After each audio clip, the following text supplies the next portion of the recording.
Muy feliz sábado, hermanos. Uy, algunos no desayunaron. Feliz sábado. A los de arriba, feliz sábado. No dicen nada. Un gusto poder estar nuevamente con ustedes este sábado en la mañana para poder estudiar juntos la palabra de Dios. Nosotros venimos esta semana en la iglesia de Florida cada noche teniendo reuniones por los 10 días de oración, que en algún momento los tendremos, no sé, veremos acá cuándo los vamos a tener en nuestra iglesia, pero ha sido algo muy interesante y muy bueno. Y también esta ha sido una semana de muchas noticias, de mucha información. Y la noticia y la información que nos está pegando todos los días, ¿cuál es? La guerra allí lejos, en distancia de kilómetros, pero cerca en las imágenes. Y hoy tenemos prácticamente en vivo, ¿no? todo lo que está ocurriendo y lo que tal vez en guerras del pasado nos enterábamos después de un tiempo de lo que había ocurrido y tal vez con las noticias edulcoradas o depende de lo que nos querían vender, eso es lo que escuchábamos. Pero hoy vemos en directo, ¿no? Y vemos el sufrimiento de las personas y vemos cómo finalmente el ser humano no ha cambiado, ¿no? Sigue siendo el mismo hoy que en el pasado, y la verdad que esto nos debe indicar que la solución tiene que venir por otro lado. El otro día me preguntó un hermano: Pastor, esto de la guerra de Ucrania ya es la última, ¿no? Después esto viene el Señor. Y yo le hice recordar que Mateo 24 dice que habrá guerras y rumores de guerras, pero aún no es el fin, ¿no? Y nosotros tenemos claramente la información, el asunto es recordarla, ¿no? Y saber cómo entenderla, la información qué es lo que va a ocurrir justamente antes que el Señor venga. Y no va a ser justamente una guerra específica, ¿no? O una pandemia como la que hemos estado soportando durante todos estos 2 últimos años. Yo quisiera que abramos nuestras Biblias allí en Mateo. Y aprovechando esto, lo de la guerra, y después vamos a ver algunas imágenes de nuestra iglesia, de nuestros jóvenes en Ucrania. Pero aprovechando este momento especial de que vivimos, aprovechando la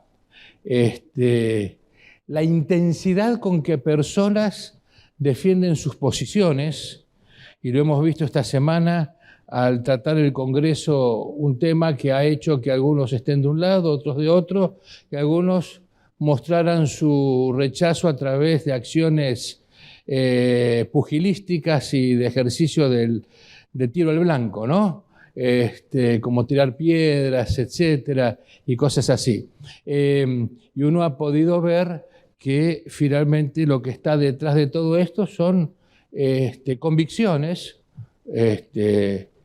equivocadas o no,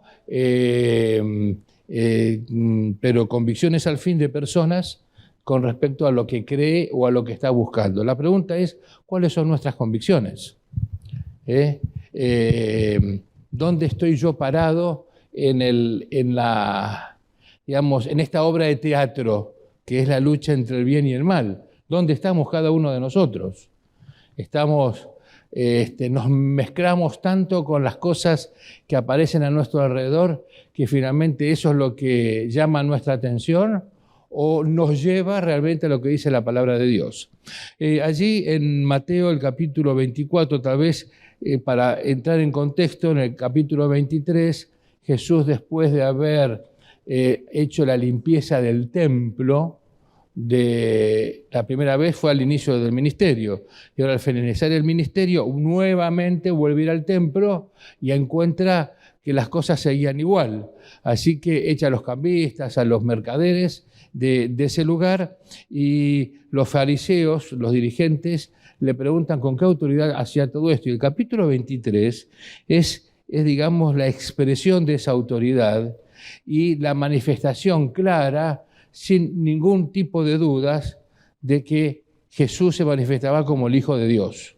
Por eso, cuando dice versículo 37, si me acompañan ahí, Mateo 23, 37, cuando dice Jerusalén, Jerusalén, que matas a los profetas y apedreas a los que te son enviados, etc. ¿Cuántas veces quise juntar a tus hijos como la gallina junta ¿qué? A sus polluelos.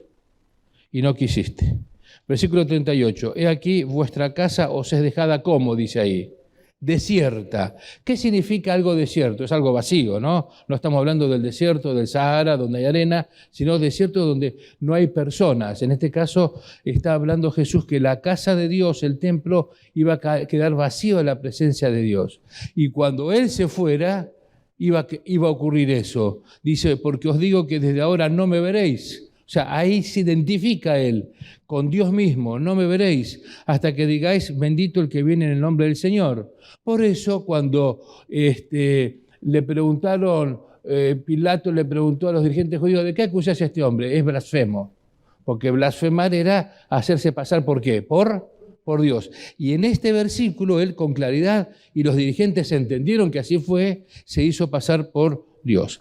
Entonces, cuando salen de ahí, capítulo 24 dice, cuando Jesús salió del templo y se iba, se acercaron sus discípulos para mostrarles los edificios del templo. El templo no era el templo original de Salomón, no era el templo de Zorobabel, que fue después que volvieron de los 70 años del cautiverio, sino era llamado el templo de Herodes, que se había tardado más de 40 años en ser reconstruido, modernizado, embellecido, ampliado, etcétera, y tenía muchas dependencias alrededor, etcétera, y la verdad que cuando uno llegaba a Jerusalén caminando y veía la ciudad, el edificio más imponente que sobresalía, ¿cuál era? El templo, ¿no? Era como la convicción que a través de ese edificio, ese lugar, estaba la presencia de Dios. Y si estaba la presencia de Dios, Israel estaba seguro, estaba protegido. Así que les muestran los edificios. Pero Jesús les dice, ¿veis todo esto? De cierto os digo que no quedará aquí piedra sobre piedra que no sea derribada. Y para el judío de aquellos días, la destrucción del templo era sinónimo de fin del mundo. Por eso, en el versículo 3, los discípulos le preguntan a Jesús, ¿cuándo serán estas cosas?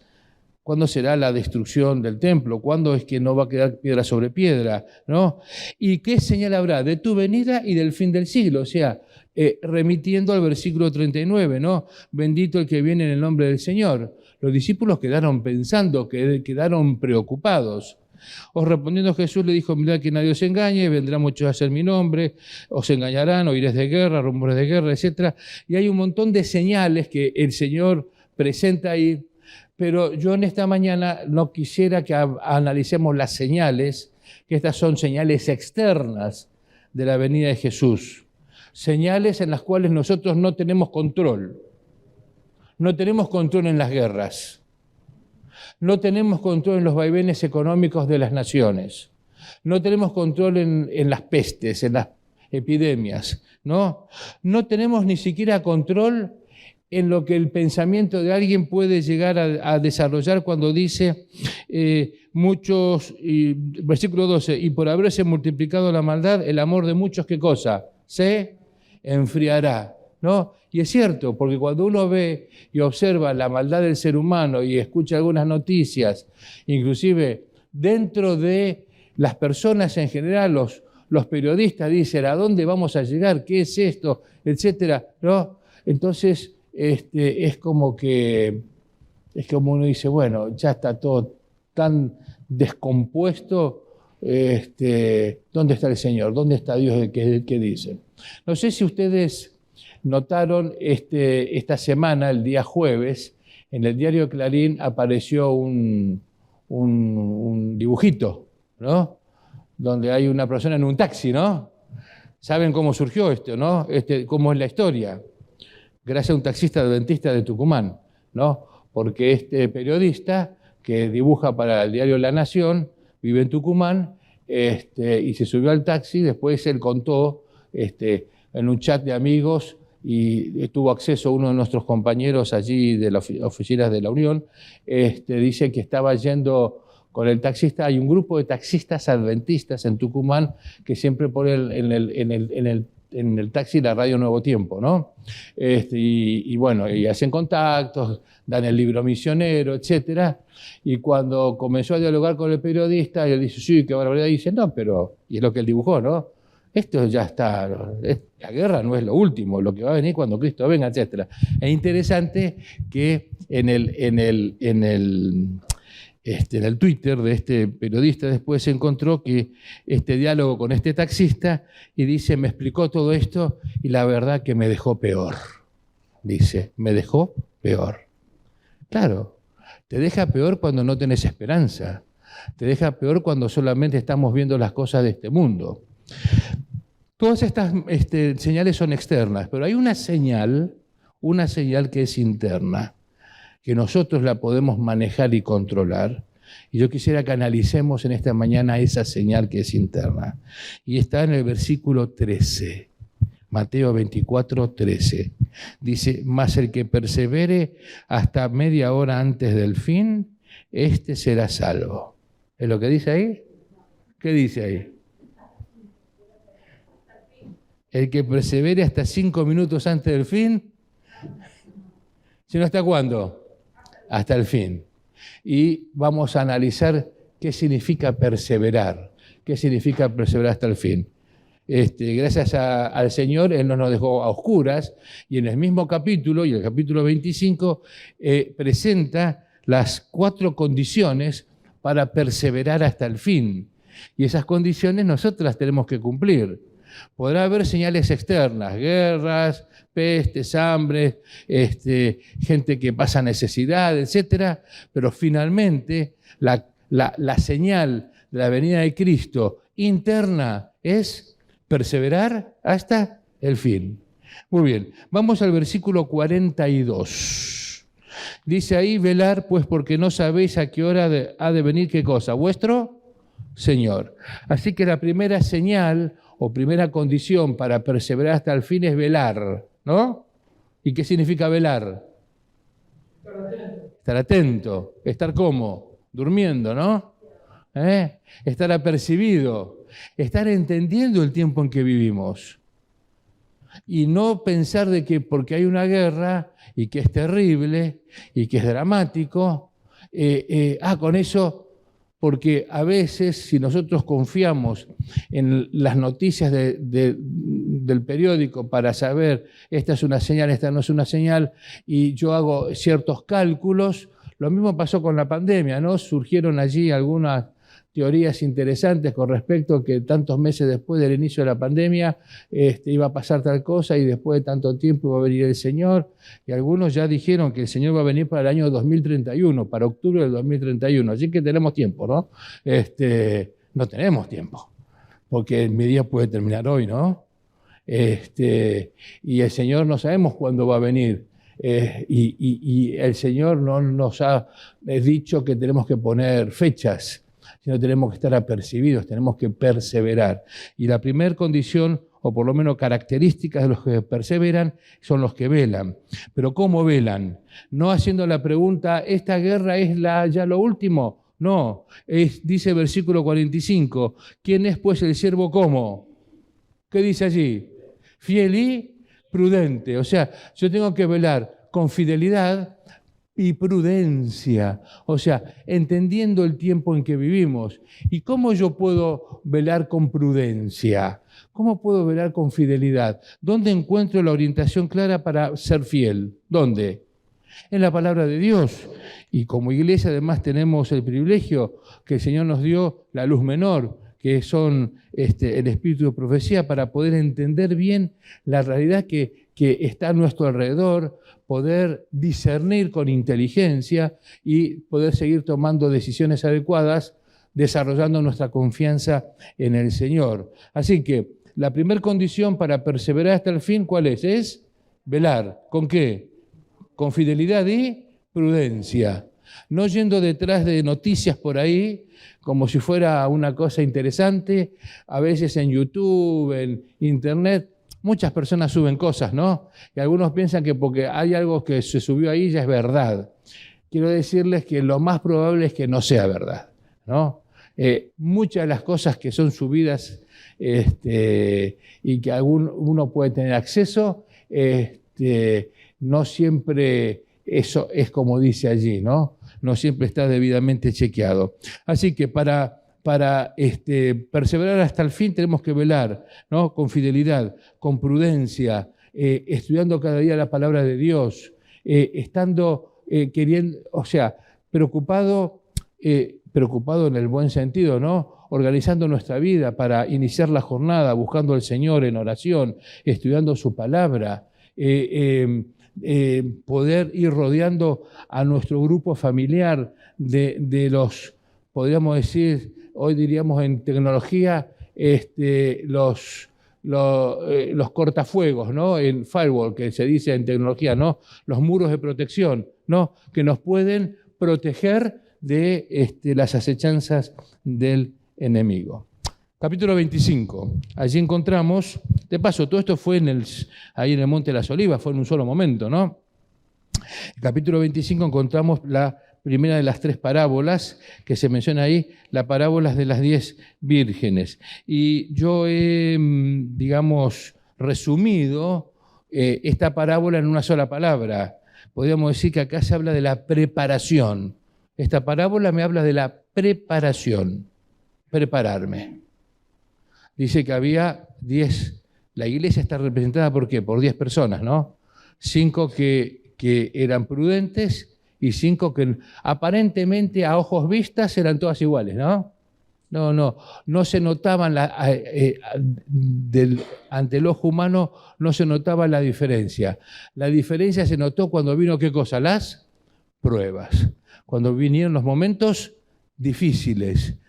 Porque acá cuando viene el Señor no está hablando de la segunda venida de Cristo todavía, ¿no? Está hablando de los momentos difíciles antes de la segunda venida de Cristo, cuando tendremos que dar razón de nuestra fe. Y si tenemos las lámparas llenas, entonces el Señor nos hará recordar aquello que hemos estudiado y podremos mantenernos firmes.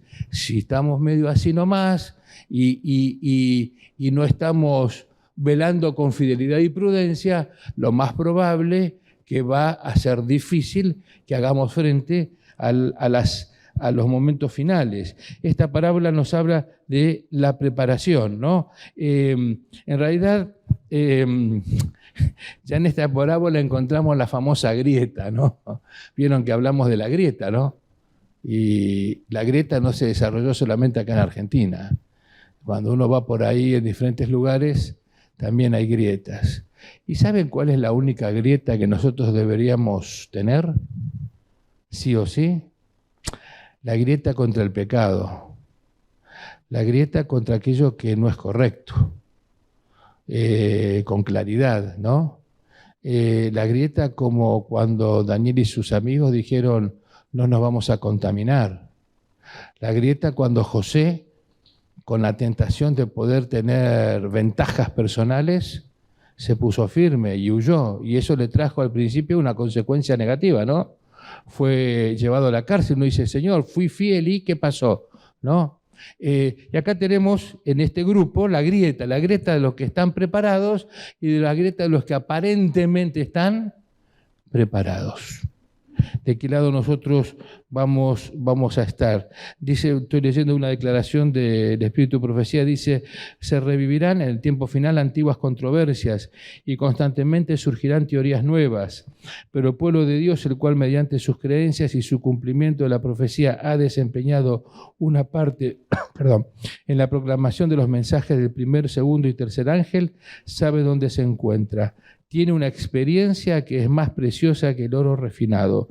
Debe permanecer firme como una roca, aferrándose al comienzo de su confianza resueltamente hasta el fin, ¿no? Los tiempos finales, aferrarnos en el Señor. Así que para perseverar hasta el fin, primero tenemos que velar, tenemos que prepararnos. Vamos al versículo 14 del capítulo 25, donde se habla de la parábola de los talentos, parábola de los talentos. Dice, porque el reino de los cielos es como un hombre que yéndose lejos llamó a sus siervos y les entregó sus bienes. Y a uno dio 5 talentos, a otros 2 y a otro 1. Y acá tengo bien subrayado en mi Biblia, a cada uno conforme a su capacidad. Así que si la parábola de las 10 vírgenes la podemos resumir en la palabra preparación, la parábola de los talentos podríamos resumirla en ¿cómo prepararme? ¿Cómo? Tengo que prepararme, pero ahora ¿cómo? ¿Cómo hacerlo? Y acá el Señor me dice que Él reparte a cada uno de sus hijos capacidades, de acuerdo a la posibilidad de poder tener esa capacidad.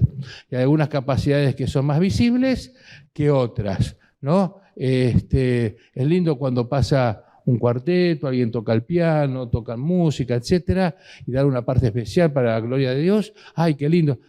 Pero yo no sé música, ¿no? Yo no sé cuánto que si es solfeo o sol lindo, ¿no? Esas cosas. Así que el Señor no se acordó de mí para darme algún talento, alguna capacidad. No, Él dice que ha repartido a todos. Y el que tenía 5 trajo otros 5, y el que tenía 2 trajo otros 2.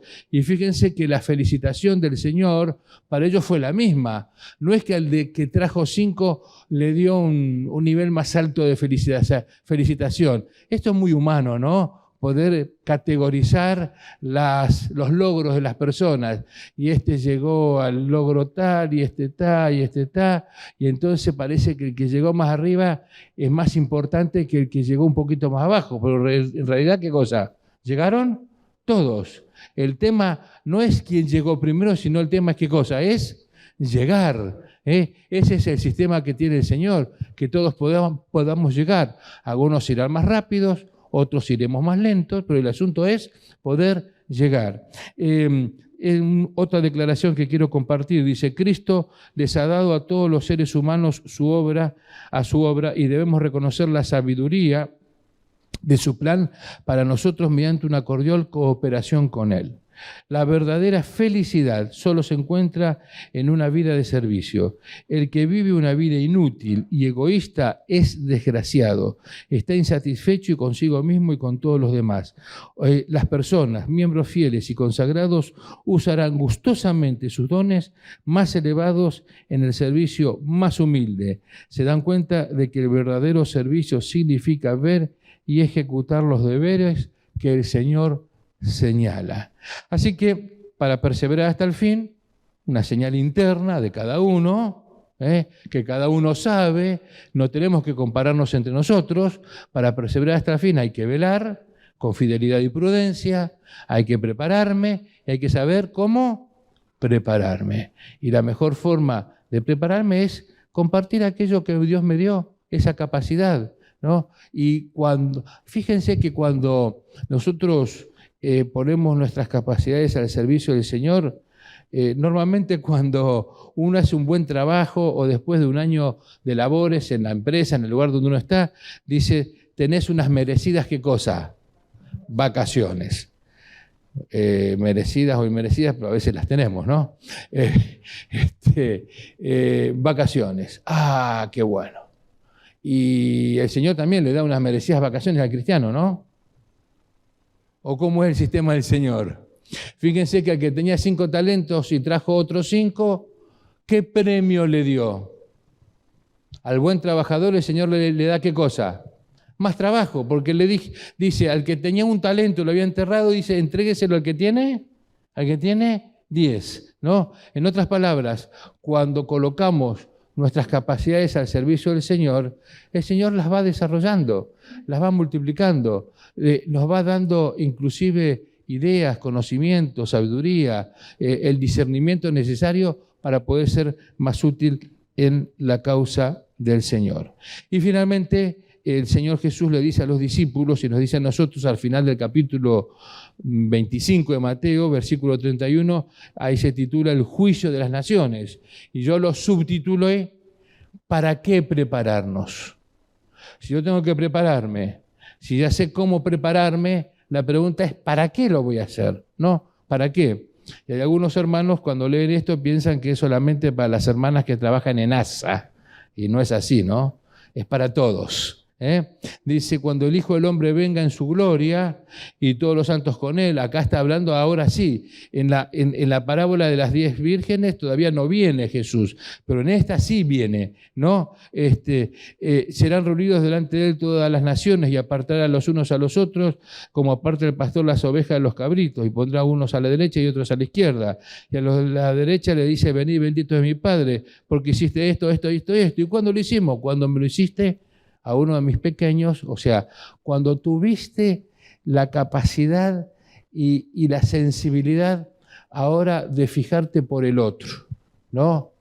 De no hacer las cosas para tu honra y tu gloria personal, para recibir una felicitación de parte de otro ser humano, sino porque lo haces de corazón, para ayudar a otro, una palabra de ánimo, una visita, saber escuchar cuando alguien necesita ser escuchado, es como si me lo estuvieras haciendo a mí. Y a los otros le dice, salgan, ¿y cuando nunca te vivo? Es porque a veces, inclusive en la vida cristiana, estamos tan ocupados haciendo cosas buenas que a veces nos olvidamos de las personas. Estamos más preocupados por las cosas, es una tendencia muy humana, y no preocupados por las personas. Cuando creo que ya lo mencioné en este lugar, el activo más importante que tiene la iglesia son las personas. Sin las personas no existiría iglesia, ¿no? Dice, Jesús veía en toda alma un ser que debía ser llamado a su reino.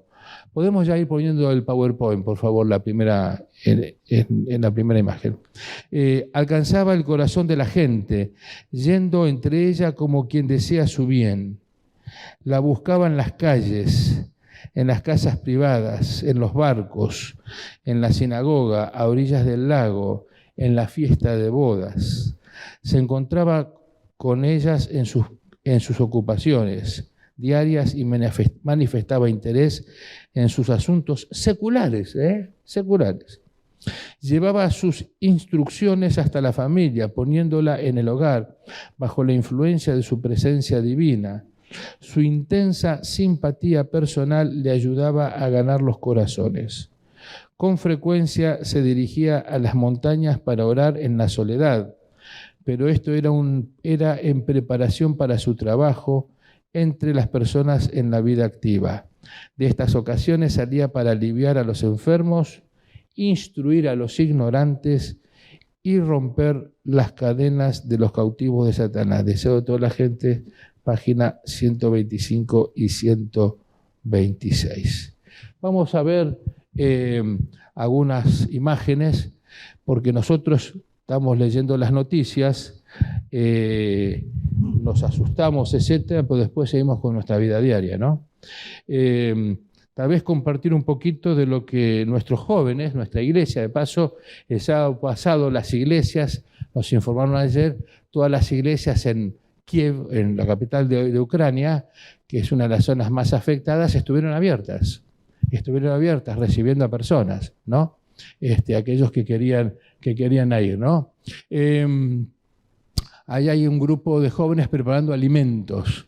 En las iglesias tenemos varios colegios allá, tenemos un sanatorio, y el pastor Bullón, Alejandro Bullón, estuvo ahí hasta hace pocas semanas, ¿no? Salió justo una semana antes que comenzara la guerra.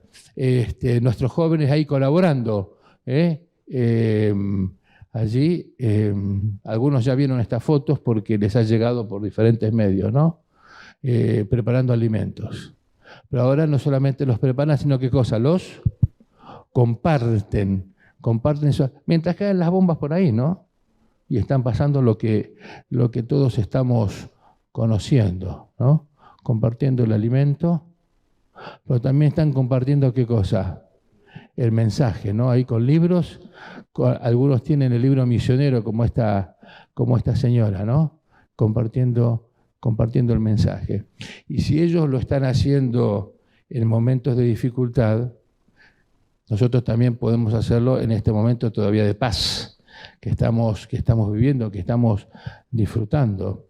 Por eso el Señor, cuando le habla a los discípulos allí en el Monte de las Olivas, el énfasis principal que hace es en perseverar. Todo lo demás lo muestra, va a ocurrir esto y esto y esto y esto y esto. Ustedes no tienen control sobre las otras cosas, no tienen el control ni siquiera sobre la venida de Cristo, sobre mi venida.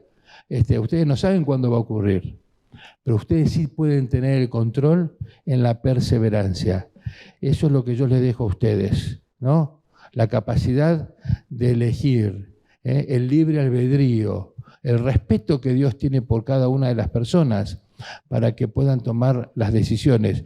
Nos va creando las condiciones, nos va permitiendo que sepamos, que conozcamos, etcétera, pero finalmente la decisión, ¿cómo es? Es personal. Y si yo quiero perseverar hasta el fin y quiero pasar incólume por momentos difíciles, tenemos que velar, ¿no? Estar atentos, estar apercibidos, ¿no? Una preparación diaria, permitir que aquellas capacidades que Dios me ha dado pueda ser colocadas en su servicio, pensando en las personas, ¿no? Que son por las cuales el Señor murió. Alguien nos preguntó por ahí cómo podemos hacer para colaborar. Hoy ADRA Internacional y ADRA Sudamérica están allí en Ucrania, en realidad están en la zona de frontera, porque no los han dejado entrar, pasar de la frontera, pero en los diferentes puestos fronterizos de Rumania y de Polonia tenemos ADRA allí trabajando. La última noticia que recibimos de ayer es que se están acabando los insumos, ¿no? Para poder seguir colaborando con las personas que están saliendo del país. Entonces, ¿cómo ayudar a Ucrania? ¿No? Dice, hay una donación, después les puedo pasar al grupo de WhatsApp de la iglesia. Podemos hacer, aquellos que tienen más recursos, lo pueden hacer en dólares, y todos los demás nosotros lo podemos hacer en pesos. Pero les va a llegar el dinero allá como corresponde, ¿no? Entonces, uno entra en la página de ADRA Argentina, adra.argentina.org, y aparece allí la opción, ¿no? Donación mensual o donación única. Vamos a esta opción, que es donación única, y aparece nombre, apellido, está, y acá aparece concepto, y dice selecciona una opción, y cuando seleccionamos aparece dos opciones, ADRA Argentina y situación Ucrania. ¿Está bien? Y uno marca situación Ucrania, y ahí pueden seguir los pasos que automáticamente da el sistema, y uno puede donar a través de la tarjeta de débito o de crédito, aquellos que deseen para la situación que nuestros hermanos están viviendo en aquel lugar. Pregunto, hermanos, en esta mañana, ¿estamos dispuestos a perseverar hasta el fin? ¿Estamos dispuestos? No quiero que levanten la mano, quiero que sea algo de adentro, que pensemos, ¿no? Porque esto es una decisión personal. Si estamos dispuestos a perseverar hasta el fin, independientemente de las señales que haya a nuestro alrededor, de cuánto dure la guerra con Ucrania o las otras que vendrán en el futuro, no sabemos, vamos a estar cada día dispuestos a velar, ¿no? A ir a la fuente adecuada de información, que es la palabra de Dios. Hoy estamos siendo bombardeados permanentemente por teorías conspirativas, que dicen diferentes cosas y que a veces nosotros podemos llegar a engancharnos, ¿no? Nosotros tenemos que engancharnos con el velar, ¿no? Con fidelidad y prudencia, prepararnos cada día, poder colocar nuestras capacidades al servicio del Señor. Y también pensando en las personas, porque solamente ese es el motivo, esa es la razón. Vamos a orar en esta mañana para que el Señor pueda seguir sensibilizando nuestros corazones. Te damos gracias, oh Padre, porque tú colocas en tu palabra la orientación justa y clara para el momento en que vivimos. Gracias porque cuando hablaste con tus discípulos en el pasado, también sabías que nosotros hoy íbamos a estar acá y nos estás hablando en nuestros corazones. Ayúdanos para que, independientemente de las señales externas que estén ocurriendo en este mundo, que nos indican que este mundo, la única solución es tu intervención directa, nos ayudes a desarrollar la señal clara interna en nuestro corazón, que es la perseverancia en ti, perseverar hasta el fin. Y sabemos que esto tiene un precio, el precio de seguirte, el precio de aceptarte, el precio de recibir la orientación que tú nos quieres dar, el precio de adecuar nuestra forma de pensar, nuestras costumbres, nuestros gustos espirituales, nuestro paladar espiritual a tus deseos, a tu gusto, porque tú eres nuestro creador y también eres nuestro salvador. También ayúdanos para que en ese velar con fidelidad y prudencia se desarrolle una preparación diaria contigo a través del estudio de tu palabra. Que esa preparación nos lleve a entender aquellas capacidades que tú nos has dado, que podamos colocarlas en tu servicio y que al colocarlas en tu servicio muchas personas puedan llegar a conocerte, puedan llegar a amarte a través de lo que podemos hacer con ellas, reflejándote debidamente y dándoles el mensaje claro y definido de quién es el Dios a quien amamos, que es un Dios amoroso, un Dios que quiere llegar hasta las personas. Ayúdanos para que esto pueda ser algo permanente en nuestras vidas cada día. Lo pedimos y lo agradecemos en el nombre de Jesús. Amén.